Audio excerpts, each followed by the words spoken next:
इयत्ता 8वी मागील व्हिडिओपर्यंत आपण 8.2 कुत्र अस्ति त्याच्यामध्ये आपण सप्तमी विभक्ती म्हणजे अधिकरण हे कारक आपण पाहिलेलं होतं।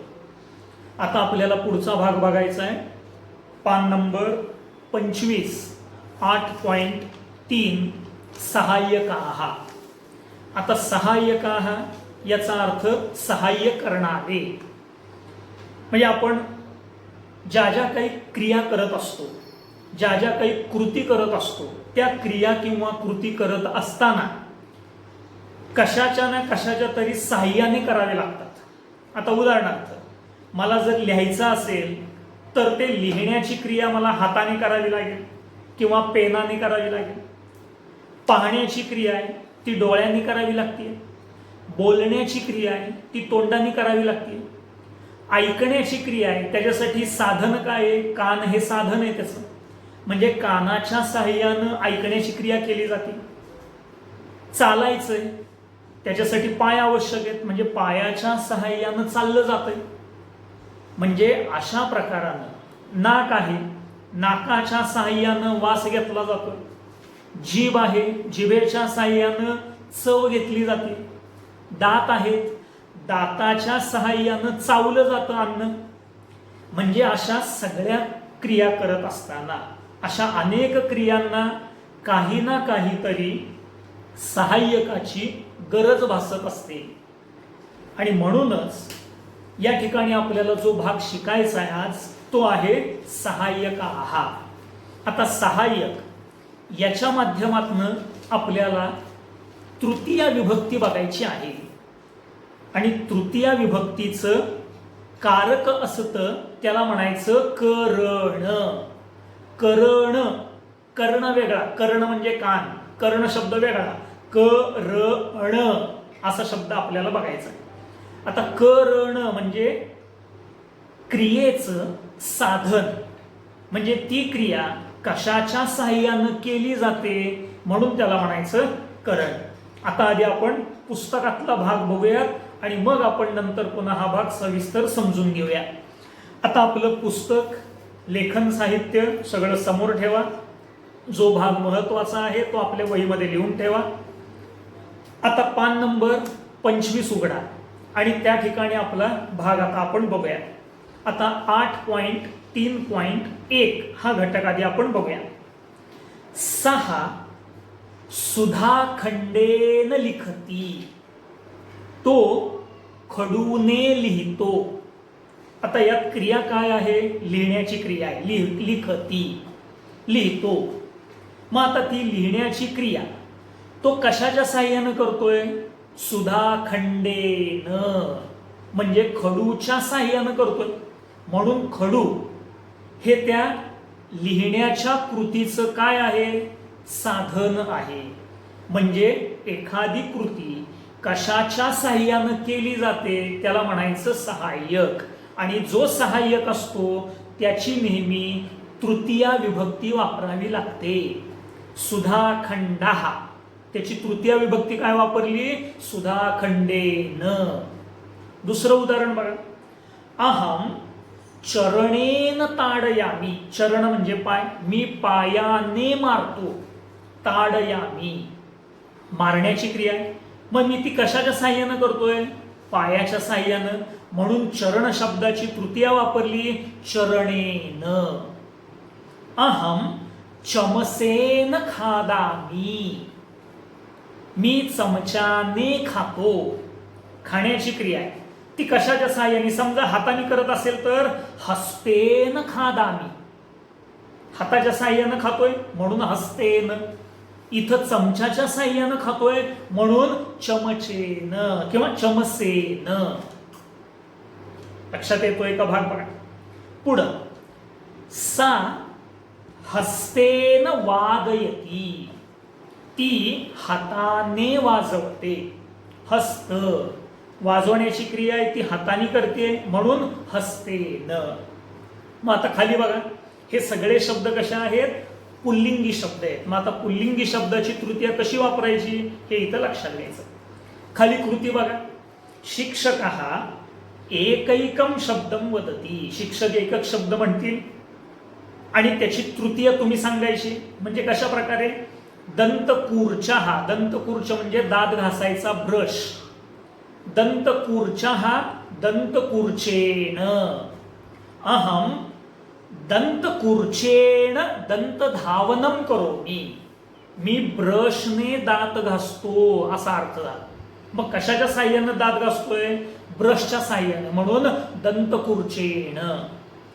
चरणः चरणेन, मार्जकः मार्जकेन, दन्तः दंतेन, कर्णः कर्णेन, कर्ण म्हणजे कान, स्यूतः स्यूतेन, दीपः दीपेन, संगणकः संगणकेन, कलशः, कलश म्हणजे कळशी, कलशेन, तालः तालः म्हणजे कुलूप, तालेन, खड्गः खड्ग म्हणजे तलवार, खड्गेन, बाणः बाणेन. म्हणजे कशा प्रकारे तृतीय पुल्लिंगी शब्दांची वापरायची असती हे लक्षात येत आहे का बघा. इति शब्दानां योग्य रूपाणी छात्राः वदन्ति, अशी रूप विद्यार्थी सांगतील. तुम्ही पण घरी गेल्या घर बसल्या अशा प्रकारचा सराव जो आहे तो करायचा आहे. त्यांनी उदाहरण दिलंय, यथा हस्ता हस्तेन. आता 3.2 भाग बघा, 8.3.2. आता याच्यामधून नपुसकलिंगी शब्द दिलेले, नपुसकलिंगी शब्दांची तृतीया कशी वापरायची ते याच्यामध्ये दिलेलं आहे. सहा यानेन गच्छति, यानम हा नपुसकलिंगी शब्द आहे, त्याची तृतीया केली यानेन, म्हणजे तो वाहनाने जातो. जाण्याची क्रिया कशाच्या साह्यानं केली, यानाच्या साह्यानं, म्हणून यानेन. अहम मुखेन वदामी, मुखम हा नपुसकलिंगी शब्द आहे, मी तोंडाने बोलतो किंवा बोलते. मग बोलण्याची क्रिया कशाने होती, मुखानं होती, म्हणून मुखेन. सा वस्त्रेण मार्जयती, ती कापडाने पुसते. पुसण्याची क्रिया आहे, स्वच्छ करण्याची क्रिया आहे, वस्त्राने करते म्हणून वस्त्रेण. मर्कटः व्यजनेन वीजयती, वीजयती याचा अर्थ वारा घालणे. माकड पंख्याने वारा घालतो. मग आता वारा कशाच्या साह्यानं घालतोय तो, पंख्याच्या साह्यानं, म्हणून व्यजनम त्याचं केलं व्यजनेन. म्हणजे हे झाले नपुसकलिंगी शब्द. आता खाली कृती बघूया. शिक्षकः शब्दम वदती, आत्तासारखंच शिक्षक शब्द सांगतील. यथा शेवट दिलेलं आहे, नेत्रम नेत्रेण. मग तसंच मग बाकीचे शब्द तयार करा. हे सगळी कृती तुम्ही तुमच्या पुस्तकामध्ये लिहून काढायची, लक्षात घ्या. जसं वरचं केलं आपण, दंतकूर्चः दंतकूर्चेन, चरणः चरणेन, ही कृती लिहून काढायची आपल्या वहीमध्ये. पुढची ही 8.3.2 नपुसकलिंगाची पण कृती लिहून काढायची. मी सांगतो त्या पद्धतीने पुन्हा अभ्यास आणि लिहून काढा. नेत्रम नेत्रेण, अण बाणाचा आहे तिथं. वाहनम वाहनेन, न नळाचा कुठं आणि न बाणाचा कुठं हे लक्षात ठेवा. जलम जलेन, वस्त्रम वस्त्रेण, यंत्रम यंत्रेण, व्यजनम व्यजनेन, पुस्तकम पुस्तकेन, भांडम भांडेन, भांडम म्हणजे भांड पात्र अशा अर्थाने, शस्त्रम शस्त्रेण. म्हणजे अशा पद्धतीनं नपुसकलिंगी शब्दांची तृतीय विभक्ती आहे ती वापरावी लागते. आता पुढे बघूया 8.3.3 चा घटक बघूयात आता आपण. आता याच्यातून स्त्रीलिंगीचा भाग जो आहे, म्हणजे स्त्रीलिंगाचा भाग याच्यामधून आपल्याला अभ्यासायचा आहे. उदाहरण बघा आता. सा मापिकया आलिखती, ती मापिका म्हणजे पट्टी, मापिकेने आलिखती म्हणजे रेषा ओढते. रेषा मारण्याची क्रिया आहे, ती कशाच्या साह्यानं करते, पट्टीच्या साह्यानं, म्हणून मापिकया. आता स्त्रीलिंगी शब्द आहेत, स्त्रीलिंगी शब्दाची तृतीया कशी वापरायची ते याच्यातनं लक्षात घ्या. गेल्या वेळेसपासून मी दरवेळेस सांगतो की स्त्रीलिंगामध्ये दोन प्रकार असतात. एक आकारांत शब्द असतात आणि दुसरे इकारांत शब्द असतात. मग मापी का शेवटी आ येतोय म्हणजे हे आकारांत शब्द आहेत. मग ज्याच्या शेवटी आ येतो त्या आकारांत शब्दांच्या पुढे काय करायचंय, मापी कया, मालाचं माल या, सीता सीत या, अशा पद्धतीने. मग आता बघूयात.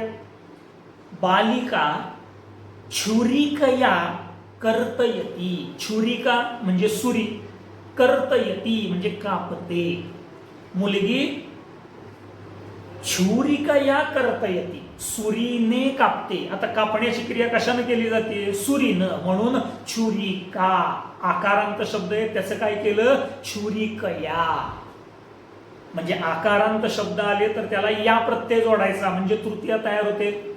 मापी कया, बालिकया, सीतया. लक्षात येतंय का बघा. म्हणजे अशा पद्धतीने करावं लागतं. पुढचं चित्र बघा. माता वेल्लन्या रोटिकाः करोति, आई वेल्लन्या म्हणजे लाटण्याने पोळ्या करते किंवा रोटी करते. आता रोटी म्हणजे पोळी, चपाती अशा अर्थानं.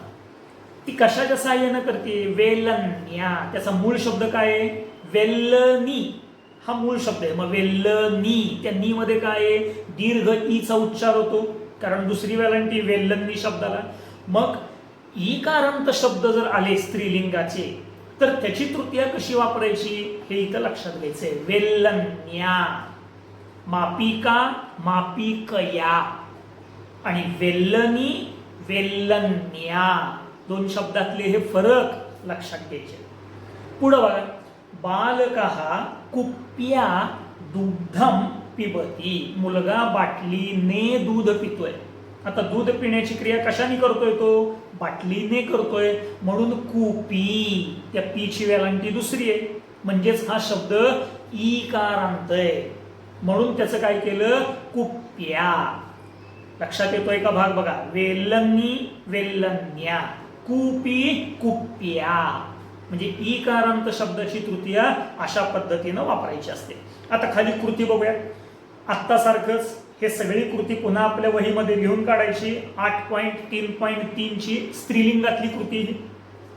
शिक्षक शब्द सांगतील त्या पद्धतीनं आता बदल करायचे. फक्त यात लक्षात घ्यायचं आकारांत शब्द आले की कसं करायचं आणि ईकारांत शब्द आले की कसं करायचं, ह्या दोन गोष्टी ह्यातल्या लक्षात घ्यायच्या. आता मी सांगतो त्या पद्धतीने बघा. रोटिका रोटिकया, पुस्तिका पुस्तिकया, कपाटिका कपाटिकया, पेटिका पेटिकया, नलिका नलिकया, उत्पीठिका उत्पीठिकया, शर्करा शर्करया, गुलिका गुलिकया, गुलिका म्हणजे गोळ्या औषधाच्या, पुत्तलिका पुत्तलकया, पुत्तलिका म्हणजे पुतळा, कुंचिका कुंचिकया, कुंचिका म्हणजे चावी किल्ली अशा अर्थानं. आता हे झाले आकारांत. आता इथून पुढं ईकारांत शब्द सुरू झाले म्हणजे त्याचा बदल करावा लागेल. मार्जनी मार्जन्या, मार्जनी याचा अर्थ केरसुणी, मार्जन्या. अंगुली अंगुल्या, अंगुली म्हणजे बोट, अंगुल्या. अहम अंगुल्या दर्शयामी, मी बोटाने दर्शवतो, अंगुल्या तृतीया वापरली कारण दर्शवण्याची क्रिया मी कशानं करतोय, बोटाच्या साहाय्यानं करतोय म्हणून अंगुल्या तृतीया या पद्धतीनं वापरायची. पुढं पुनःपूरणी पुनःपूरण्या, पुनःपूरणी म्हणजे रिफिल. अंकनी अंकन्या, अंकनी म्हणजे पेन्सिल, सिस पेन्सिल आपली. कर्तरी कर्तर्या, कर्तरी म्हणजे कात्री. घटी म्हणजे घड्याळ, घट्ट्या. अहम घट्ट्या समयम पश्यामी, मी घड्याळाच्या साहाय्यानं वेळ पाहतोय म्हणून घट्ट्या. म्हणजे आकारांत शब्दाचा बदल कसा करायचा, आणि ईकारांत स्त्रीलिंगी शब्दांचे बदल कसे करायचे हे इथं लक्षात घ्यायचे. आता हा भाषाभ्यास बघण्यापूर्वी काही उदाहरणं आहेत. ती उदाहरण आता आपण इथं पुन्हा अजून फळ्यावरती हाच घटक पुन्हा एकदा थोडासा अभ्यासूया. आता याच्यात तृतीया विभक्ती सहाय्यकाः, सुरुवातीला पण मी सांगितलं होतं की आपल्याला तृतीया विभक्तीचा अभ्यास करायचा आहे आणि तृतीया विभक्तीचं कारक असतं करण. मग आता करण म्हणजे काय? करण म्हणजे क्रियेचे साधन, म्हणजेच ज्याच्या साहाय्यानं क्रिया करायची त्या शब्दाची नेहमी तृतीया विभक्ती वापरावी लागते. आत्ताची आपण जे काही सगळी उदाहरणं पाहिली ती सगळी कृती ज्याच्या साहाय्यानं केली जाते त्या शब्दाची नेहमी तृतीया विभक्ती वापरली. मग आता इथं काही पुल्लिंगी शब्द आहेत, काही स्त्रीलिंगी आहेत, काही नपुंसकलिंगी आहेत आणि त्याची तृतीया कशी वापरायची ती इथं तुम्हाला दाखवून दिलेली आहे. दंतच दंतेन, अहम दंतेन भोजनम खादामी, मी दाताने जेवण खातो, किंवा दंतेन चर्वणम करोमी, चर्वण करणे म्हणजे चावणे. कर्णम, कर्णः कर्णेन, अहम कर्णेन शृणोमी, मी कानाने ऐकतो. हस्तः हस्तेन, अहम हस्तेन लिखामि. दीपः दीपेन, दंडः दंडेन, आरक्षकः दंडेन ताडयति. आरक्षक म्हणजे पोलीस, पोलीस काठीने मारतो. दंडः दंडेन, संगणकः संगणकेन, अहम संगणकेन स्वाध्यायम करोमि, मी संगणकाच्या साहाय्याने काय करतो? अभ्यास करतो. मग तसे स्त्रीलिंगी, स्त्रीलिंगी शब्दामध्ये 3 शब्द मी आकारांत दाखवलेत आणि 3 शब्द ईकारांत दाखवलेत. मग दोघांमधले बदल लक्षात घ्यायचे आपल्याला. नासिका नासिकया, अहम नासिकया जिघ्रामी, मी नाकाने वास घेतो. नलिका नलिकया, नलिका म्हणजे स्ट्रॉ, अहम नलिकया पानकम पिबामी, मी स्ट्रॉने सरबत पितो अशा अर्थाने. कुंचिका कुंचिकया, अहम कुंचिकया तालम उद्घाटयामी, मी किल्लीने कुलूप उघडतो. लेखनी लेखन्या, अहम लेखन्या लिखामी, मी लेखणीने लिहितो.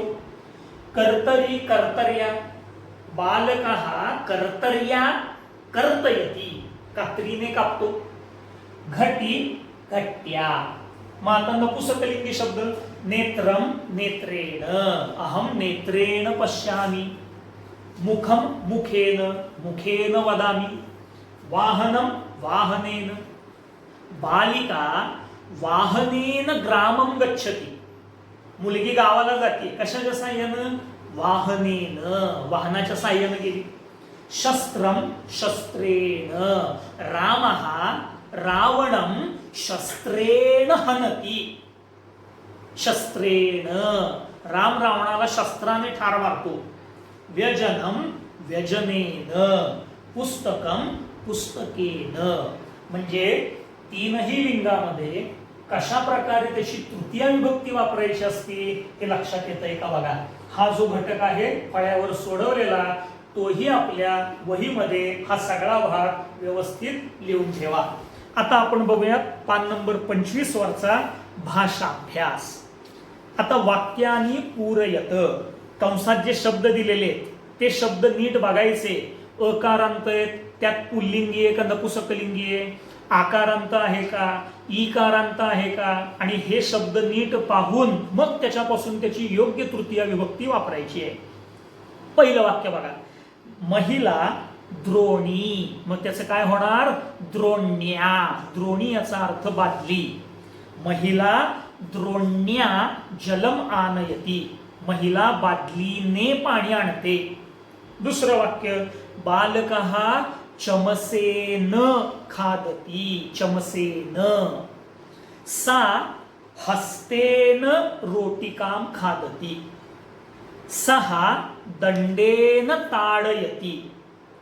सा जलेन मुखं प्रक्षालयति. अहं कुंचिकया तालम उद्घाटयामी. म्हणजे कसं सोडवायचं हा भाग लक्षात येतो का ते पहा. ठीक आहे, या भागामध्ये आपण एवढाच घटक पाहूयात. पुढचा जो भाग आहे 526 वरचा तो आपण पुढील भागाच्या माध्यमातून अभ्यासूया.